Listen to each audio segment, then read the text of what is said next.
अनुपमा के आज के एपिसोड में हम देखेंगे कि अनुपमा अनु की रसोई में जाती है और वहाँ पुराने दिन याद करके बहुत रोती है। इतने में तोशु आता है और बोलता है कि यहाँ पे क्यों आए हो। तो अनुपमा बोलती है, तू नहीं समझेगा, मैं बस पुरानी बातें याद कर रही हूँ। यहाँ से ही हमारा घर का सब चलता था और बहुत जनों के घर का खर्चा इसी अनु की रसोई से चलता था। तू इस बात को नहीं समझेगा, इसलिए तू यहाँ से निकल जा। तब तोशु को याद आता है कि यहाँ से निकल जाना में भी भलाई है, क्योंकि अगर अनुपमा को याद आ गया कि बर्तन सब कहाँ गए तो मैं क्या बोलूँगा। और तोशु वहाँ से निकल जाता है। इतने में घर में हल्दी पड़ी हुई होती है, उसमें गुलाब पड़े हुए होते हैं और वो किचन में कटोरा रखा हुआ होता है। उसे देखकर मामा जी बोलते हैं, आज तो गुलाब के पकौड़े बनने वाले हैं। तब पंडित मनोहर बोलते हैं, अच्छा गुलाब के पकौड़े, ठीक है चलो हम खाएंगे। फिर बा को बोलते हैं कि चटनी के साथ गुलाब के पकौड़े भिजवाना। बा बोलती है, ठीक है मैं भिजवाती हूँ, आप दोनों यहाँ से बाहर जाइए। कोठारी हाउस में पराग अपनी बेटी को याद कर रहा होता है और सोच रहा होता है कि आज मेरी बेटी की हल्दी है, और खाने में से हल्दी को अपने हाथ पे लगा रहा होता है। मोटी बा ये सब देख लेती है और बोलती है कि तू खाने की हल्दी को प्रार्थना की हल्दी समझ के क्यों रो रहा है, ऐसा कुछ सोच ही मत, हमको वहाँ जाना ही नहीं है। पर पराग अपनी बेटी को याद ही कर रहा होता है। यहाँ हल्दी की रस्म चालू हो रही होती है। अनुपमा तैयार होकर खड़ी हुई होती है और देखती है सजावट कितनी अच्छी है। आज तो सब हल्दी होने वाली है मेरे बकुड़े की। अगर प्रार्थना के मम्मी पापा भी आ जाए तो बहुत ही अच्छा रहेगा। अनुपमा ये सोच रही होती है। उतने में हल्दी की रस्म चालू हो जाती है और सब लोग आ जाते हैं अंश और प्रार्थना को लेके। अंश और प्रार्थना सबके साथ मिल के धूम मचा रहे होते हैं। डांस नाच गाना चल रहा होता है।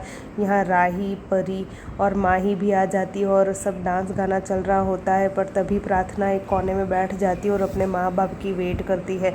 तभी बा देख लेती है और अनुपमा को बोलती है कि तुझे वहाँ जाके हाथ पैर जोड़ने की कहाँ ज़रूर थी, देख प्रार्थना कितनी उदास हो रही है और अपने माँ बाप को याद कर रही है। तभी अनुपमा बोलती है प्रार्थना को कि हम आज में जीना सीखो, तुम ही तो खुश रहोगी, ऐसे दुखी मत हो, जो होना होगा वो तो होगा ही, तुम टेंशन मत लो, सब अच्छा ही होगा। इतने में तोशु आ जाता है और बोलता है कि हाँ प्रार्थना माँ सही बोल रही है, आज में जीना सीखो, अभी कितना मज़ा आ रहा है, ये मोमेंट मिस मत करो। क्योंकि परी की शादी में भी फटाफट में शादी हुई थी तो कुछ कर नहीं पाए थे, जबकि माही आर्यन की शादी में भी सब गड़बड़ हो गया था। तो तभी अनुपमा को, माही को और राही को माही की शादी याद आ जाती है और आर्यन की मौत याद आ जाती है और माहौल थोड़ा गमगीन हो जाता है।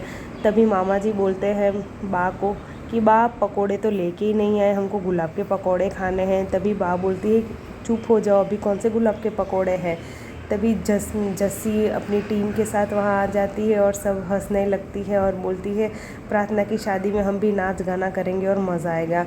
यहाँ गौतम वसुंधरा को चढ़ा रहा होता है, बोल रहा होता है कि मेरा बेटा अनुपमा के घर में पलेगा तो उसके लक्षण भी वही आएंगे, मुझे किसी भी हालत में मेरा बच्चा चाहिए, वो आपका भी तो नातिन लगता है, आप कैसे भूल गई अपने नातिन को। तो तभी मोटी बा को गौतम के प्रति हमदर्दी हो जाती है और वो बोलती ठीक है मैं तुम्हारे लिए कुछ करती हूँ।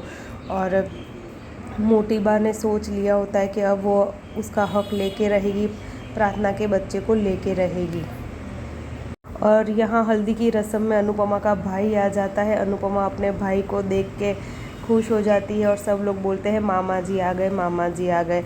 पर अनुपमा का भाई थोड़ा उदास होता है। अनुपमा सोच रही होती है कि भावेश तू इतना उदास क्यों है। अब पता नहीं भावेश के क्या प्रॉब्लम आई है, अब वो तो कल ही पता चलेगा, क्योंकि एपिसोड यहीं ख़त्म हो जाता है। और नए एपिसोड में हमको देखने मिलेगा कि सब लोग हल्दी की रस्म में डांस और नाच गाना कर रहे होते हैं। तभी वसुंधरा, पराग और ख्याति आते हैं लीगल नोटिस लेके।